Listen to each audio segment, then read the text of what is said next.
Hello and welcome to Talk Truth. My name is Corey Huntsberger. I've got my father, Alan Huntsberger, in the studio. We're going to start off with our foundational verse because we do it every program. It is, "The earth and everything in it, the world and its inhabitants belong to the Lord, for he laid its foundation on the seas and established it on the rivers." Psalm 24, 1 and 2.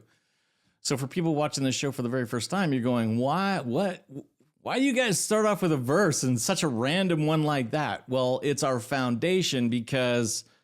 Alan, why? We want everyone to understand, why is that our foundation? Because the earth was created by God, not the Big Bang Theory, or however you want to look at it. And God is, he created us. He created us male and female. In fact, he planned the whole thing before the world was created, which is really hard to understand.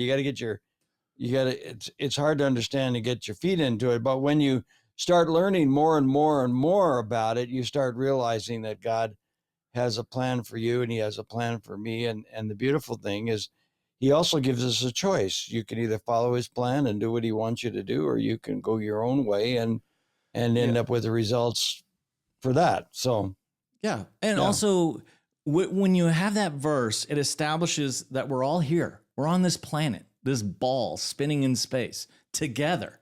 You know what I mean? Equal. Everyone has value. You know what I mean? Everyone's valued. And because we live in a world right now, Alan, it's just, it just seems like there's a lot of people making a grab for the world, trying to make us their slaves, human beings, their slaves. I'm the boss. You're going to do what I tell you to do. You're a slave. You have no value, and that just brings us, that verse just brings us into harmony. You know what I mean? We're all in this together. We all have value. We're all loved. We should all care for one another. And that is what we're noticing. The love of others is growing colder and colder every single day. And there's reasons for that. There's reasons why caring for other people and what their story is and their situation gets colder every day.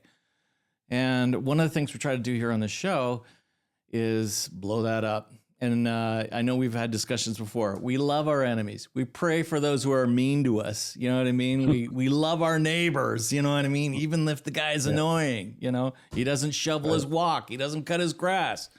But you still care for people, Anyway. Well, with God, there's no censorship. And with God, there's no mandates. There you go. Well, the reason why Al and I are starting the show off with this, you're going to find out here very shortly. Let's bring on our guest. We're excited to have him. His name is Dean Rainey, and he's all the way from Ontario. Dean, welcome to the show. Thanks for having me here, gentlemen. Dean, tell us a little bit about who you are before we get into the main conversation. Tell us a little bit about you. So I live here in Southern Ontario, about an hour and a half outside of Toronto, and I'm a filmmaker. I have a production company here, just a small production company. We rely on the internet and we serve clients all over the place. And traditionally, my work has involved, cooking shows, talent search shows, tourism videos, TV commercials, maybe some historical documentaries.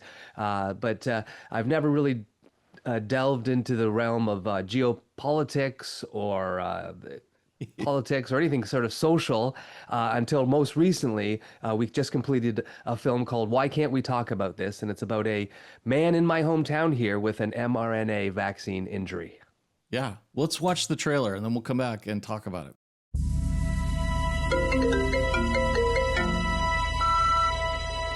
Hey Dean, it's Michael. How are you? I'm dealing with these spinal lesions and, I'm trying to go down the rabbit hole to figure out what's happening to me, and there's so little information out there about the vaccines and COVID and long COVID, and man, I'm just so tired all the time, and I'm wondering if you'd be interested in doing a documentary on what's happening to me right now. Give me a call, we can talk about this. If anyone chooses to not get vaccinated, there will be consequences. Ignore nasty, ignore anti-maskers, take that shot. The average doctor that prescribed these vaccines, they actually made a lot of money. And those who questioned and challenged the narrative were portrayed as dangerous and spreading disinformation. They don't understand why it's happening. I think they do. They just don't want to admit it. Dean, tell us a little bit more about this film. So the film is really about a man in my hometown who has suffered a serious reaction to the vaccines. He's now paralyzed and in long-term care. And the film title is pretty straight out of trying to make this film, because I came up against many barriers, some censorship, and just hesitation to speak, with doctors, scientists, people in the medical field, anybody really. I struggled. And I just was really, pulled in by the lack of information or dialogue. And the more I dove in, I found more and more people like Michael the Man in my film. And here they were suffering in silence, not being talked about, almost being stigmatized by saying they had a vaccine injury. And so that really kind of pulled us in to make this film. Before you decided to do this film, where were you? And by the way, no judgment here from Alan and myself. Where were you on this conversation before you started digging in, before you heard about Michael and saw his story and decided to, where were you on the COVID vaccine situation personally? So funny enough, I was actually living in Hong Kong during the time of the first SARS. So I was at ground zero then. I was living and working for CNN and National Geographic Channel there. And so I was very curious as to this second round, how it was going to be handled. And I was really suspect pretty early on, a couple months in, because it's like, this is not how anything rolled out when we were in Hong Kong. This is another level. This is another level of control. Something's going on that just doesn't seem right. I'm not a scientist. I'm just a filmmaker, but I was asked to really put my common sense and sort of my grade 10 biology on hold and to just really do a lot of things that didn't make sense. Can I ask you before? Yep. How did Hong Kong handle it at the beginning? Oh, you said there was a massive difference. What was the difference? We didn't shut anything down. They didn't lock down. They said, be careful. There was some mask wearing. There were, being careful on transportation. They just really dealt with the vulnerable people. If there was an outbreak in a building, that building would be taken care of, not the whole entire city shut down and locked down. They also didn't try to mandate any vaccines. They really didn't mandate anything. They just gave health guidance. Economically, they handled it differently too. They didn't lock down and didn't throw a lot of stimulus on it. They kind of let the market decide. If you didn't want to travel, okay, hotels and airlines were going to take a hit, but then those hotels and airlines had to do sort of deals to stimulate you. It was kind of good old-fashioned capitalism, I guess. But I would tell you, they got out of it quicker and bounced back quicker. We had to deal with all kinds of inflation here and distortions in the market. So I thought that was very, very interesting, and how quickly it was coordinated through so many countries. But I was immediately against mandates and passports. That just was like fundamentally a no-no for me. True transparency, full transparency, like we are vaccinated. My wife and I had the vaccines. You're trying to make sense of it. You're trying to rely on guidance. We dragged our heels as long as we could. My daughter ended up only having one shot, just because we were just like the last people until we couldn't do anything. But I have my own business. I was already loaded with debt because of lockdowns. I couldn't take another hit.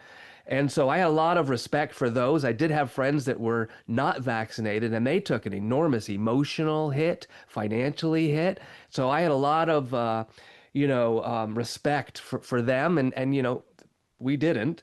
We did take the vaccines, but highly skeptical. Which was most people, Dean. No shame here, but that was most people, I think so. There was a lot, and that's the forgotten part on both sides. There was a lot of people shaming for sure, and then there was a lot of angry people who didn't want to take the vax and that. And then there was those of us in the middle understanding kind of both sides and just trying to navigate this. But, I fully supported the convoy.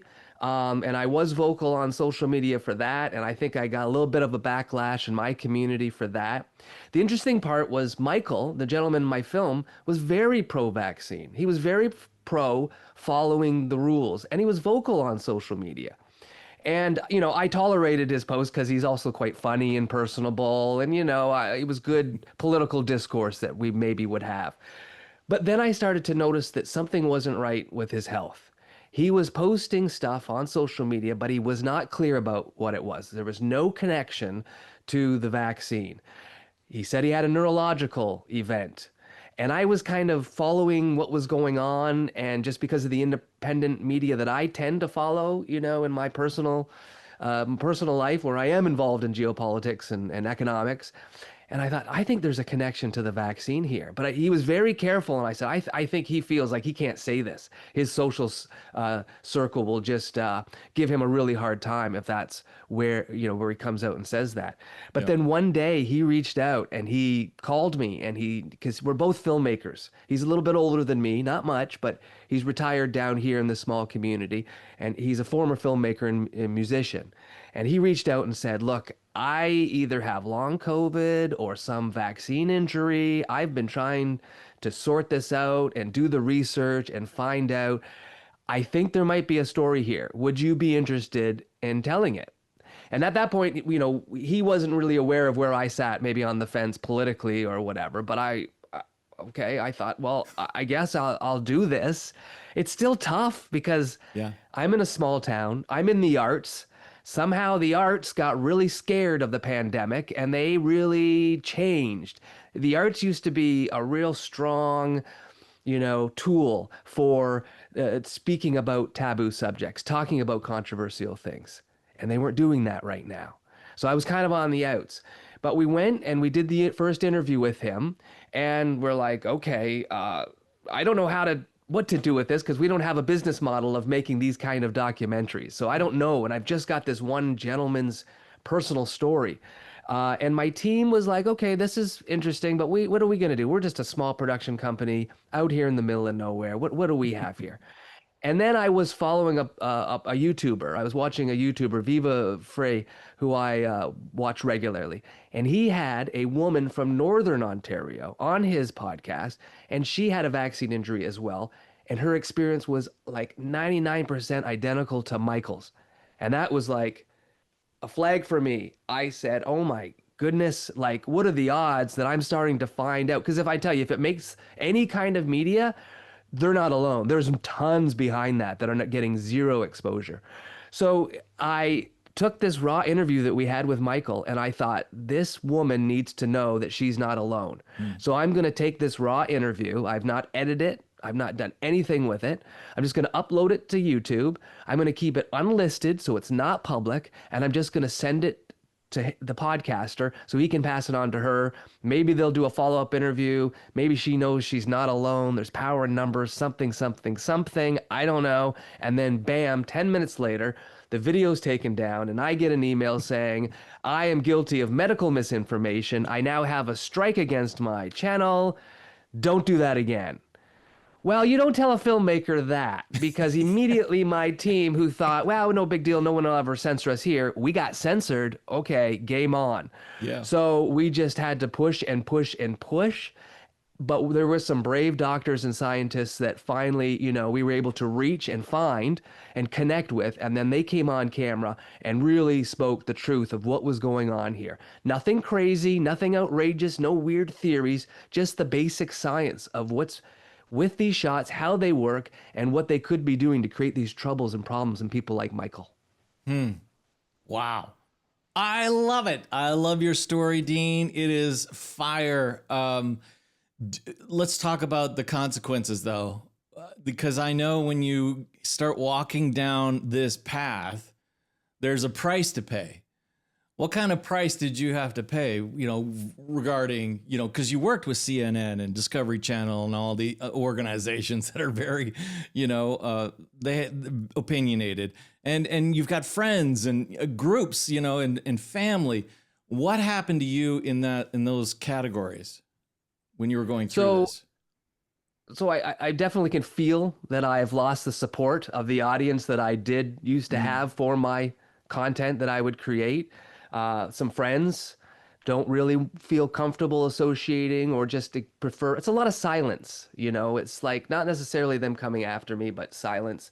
I feel that I maybe for my political views now don't get county quotes, like requests for quotes, don't necessarily get called upon for work now because he said some things that are maybe against the narrative, and was he lost his mind? You know, because we're all in isolation still too, right? So we're not meeting, and really, when I do meet with people in person and connect, we all can sort of come together to some understanding that we can agree on the problems, but maybe not the solutions or something. But when we're all kind of living this remote world, it's a little harder to connect.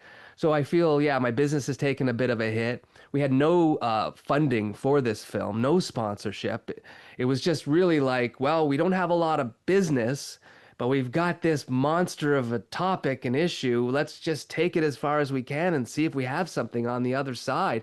I don't know, we're in new chartered territory. But it's been quite an experience. I have noticed, though, that the tide is changing. Yeah. We're making enough breakthroughs on this. The data is just, you can't ignore it anymore. The mainstream press is starting to come and sniff around because, you know, they still got to have a story, and they like it when the story turns and they get far away from it, that they can now go and look at that issue as a third party and say, hey, what happened over there? We weren't involved in like distorting everything, but what happened? You know, they come back and do that. So I feel like that's where we are. And I feel like some posts are getting some likes from people who were like maybe on the fence, and it's like, yeah, you know, I'm gonna sort of support this now, because it's just, you know, it's undeniable. But we're, you know, it's still a struggle because theaters don't want to book the movie. You know, I got a lot of trolls. A lot of people think, yeah, I'm anti-vax, I'm anti-science, I'm far right. I'm just all these things. I don't think I've changed. I think somehow the political spectrum, or how we categorize people, have changed. So I don't know. I'm just holding true to what I believe and what I grew up believing as values, and just sticking with those. You know, the one thing that comes to my mind is your friend Michael. He obviously was a filmmaker, as you said, and you know, he can't function without somebody helping him, getting him from one place to the next, and whatever. And he's lying on the bed, and the last thing that he says is, I think they know what they're doing. How's he doing? You know, he has good days and he has bad days, but the truth of the matter is he is now stuck in long-term care with 90-year-olds. There is no medical plan. There is no treatment plan, because when the doctors won't acknowledge what you have and give you a diagnosis, how can they treat that? And of course, the Canadian system, you know, as much as we all appreciate our universal health care, we can really see some holes in it now. You know, they can't treat the individual. If you have something that is idiopathic, they don't know what to do with you. So unfortunately, unless, you know, barring some miracle, there's no rehab even for him. There's nothing. We're trying to raise some money through his GoFundMe to help with an electric wheelchair, and to maybe get some other treatments that are experimental, or maybe, yes, they're available in the States, but how does he get to the States? You know, and he's not alone. There are just tons of people of all varying degrees of injury that are not getting acknowledged. And if they're not getting acknowledged, they're not getting help. Right. You know, we got a letter from one of our supporters, and we can completely understand what the supporter is saying. And basically the supporter is saying, you know, why do you guys keep talking about COVID? It's over. Let's get on with something else. But then you come across a guy like Michael, and it doesn't matter whether it's been 2 years or 5 years or, you know, the rest of his life, and unless a miracle takes place, he's dealing with the results of COVID, and particularly the vaccine. And he's not the only one. There's like hundreds of thousands of people that are dealing with the same thing. And you know, I think that there is some help with people. I think, you know, I can't remember, Corey, you might help, but I think there are people, our doctors, that are beginning to find out that there is help. I know one doctor, Dr. Mackus, he's been on our program, and he has helped people who have got the turbo cancers through the, you know, shot.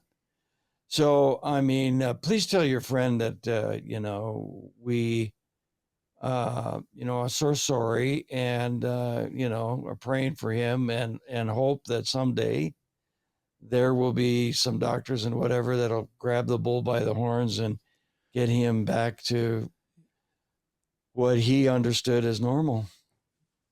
Yeah, there's some great organizations that have reached out in Canada and the US. We've got React 19 that helps the vax injured. Here we've got Can Connect 19 as well that offers some support, research. A lot of people have reached out personally to share with Michael treatments. It can become a little bit overwhelming, but I think what you say is so true. Yes, I get it. People are over COVID. They just want to move on. But here's the problem. This was a once in 100-year event that the entire globe went through. It's not just about vaccines, mandates, passports, it's lockdowns. I have a daughter who has a learning gap because of 3 years of homeschooling. It just didn't work for her. And I know she's not alone. Teachers have said there's an epidemic of that.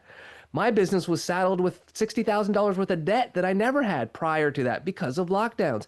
I can't believe that we just had an election and that was not an issue, that the response or the handling or any kind of debrief on the pandemic, what did we get right, what did we get wrong? There's nothing. There's just silence from both major parties. And thankfully, we've got the National Citizens Inquiry, because other than that, people would not have any clue. But if we don't deal with this, we're just doomed to repeat it, the same mistakes. And there should be some accountability. We don't want to dwell on this forever, so take action and let's do something now. Yeah, agreed. See, the problem is that people aren't willing to say, I'm sorry, I was wrong. And there's ramifications of court cases and everything else that would happen, if somebody actually said that. But that's where you got to get to the place where you've got to admit where you're wrong and ask for forgiveness. And I think the average Canadian is willing to forgive, but you're right. We go through an election and it's like, oh, did we have COVID? Oh, did that affect you? Because it sure didn't affect the elites, but it affected guys like Michael.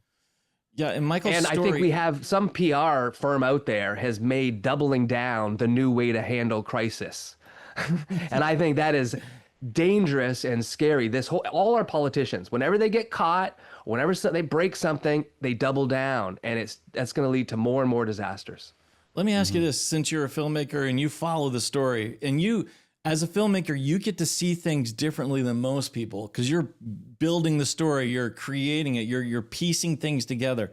What surprised you the most going down that path? Was it like, if doctors spoke out, they would lose their licenses? If you posted something, you're going to get censored. You can see the two sides. Anything negative about it gets shut down through many different avenues and venues. What was the most surprising thing for you? Is it the propaganda? What was it for you? Just a laundry list of things, I think, that I was just like, wow, what really? What? Like the stigma that everybody's going to be attacked just by bringing up the fact that you have, or you might have, a vaccine injury. And then you're brushed away saying, oh, well, accidents happen, side effects happen, move it on. Okay, the fact that our doctors were not allowed to ask any questions, and that the Ontario College of Physicians and Surgeons was just censoring and punishing everybody. And then they didn't want to talk about it when I tried to reach out, because I thought, this has got to be some misunderstanding. How do you not have discussions around this thing? Clearly, we're misunderstanding what you're saying here, college. And they didn't want to talk about it. And then I couldn't believe that we uncovered Dr. David Speecher confirmed all the contamination and the sloppy manufacturing of these rushed vaccines. And that he was punished for that. Like, I wasn't sure what happened here. The whole thing has fallen apart, and no one wants to talk about this. So from the censorship to the bad science take on everything, it was a lot. And the stigma, like even Michael still to this day is sensitive about talking about this, and he will still get some pushback from people on social media who do not want to accept that this might have happened to him. And I get it, because that means they have to think about their own body and their own mortality and what they did. So this is very complex, but hiding from it is not going to solve this or address this or fix this. Yeah. Correct. How can we see the film? Where can we find it? How can we support you? So the best thing to do is to go to raineymedia.com, and we've got the film available there for free. We just figured we've got to ungate this because I know there's a lot of people with vax injuries that maybe can't afford to rent the film, or if there's some hoops, when you try to rent something online. So we just thought we would open it, and maybe if you are in a position to be able to donate to us to support the film, we really appreciate this. As I said, I didn't get a grant funding for this. There's no Arts Council money for this, and of course no sponsorship. So it cost me about $40,000, about a year and a half of my team and I working on it. And we just want to hope to recoup some of that. And then once we recoup that, then any profits will be shared with Michael to help get him some extra support. So it's there. You can also order DVDs because I know some people prefer to get that physical copy to have in their hand, and we ship that right out as well. So that's raineymedia.com. Dean, we appreciate you. We're seeing this has changed a lot of people's lives. Mickey Willis is another filmmaker that has done incredible things, and this has like changed his whole direction of his life now. And I'm grateful that you're using your talents, your gifts to bring these stories to the public, because people like Michael should not be forgotten, and the story needs to get out. Thank you so much for being here, Dean. We'll definitely have you back. Thank you. Well, there you go, Dad. Another story, someone vax injured, someone from Ontario.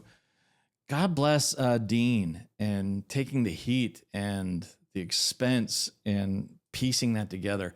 Same thing with National Citizens Inquiry and Sean Buckley and all them, taking the time to tell the stories, to get it on record. Because if we didn't have that, I mean, it's easy to forget, right? Mm-hmm. It is. And, I understand people that say, let's get off the subject and go on to life. But there's some people that are suffering because of what happened the last 4 years. Yeah, absolutely. If you want to help support our mission, keep this kind of conversation and truth broadcasted on the air, we are viewer supported. We don't take government funds. It's only because of the generosity of those who watch the show we can continue to broadcast. You can go to our website, gotalktruth.com, click on donate, many different ways to give digitally that way. If you'd like to do it through the mail, which many people do, they write letters.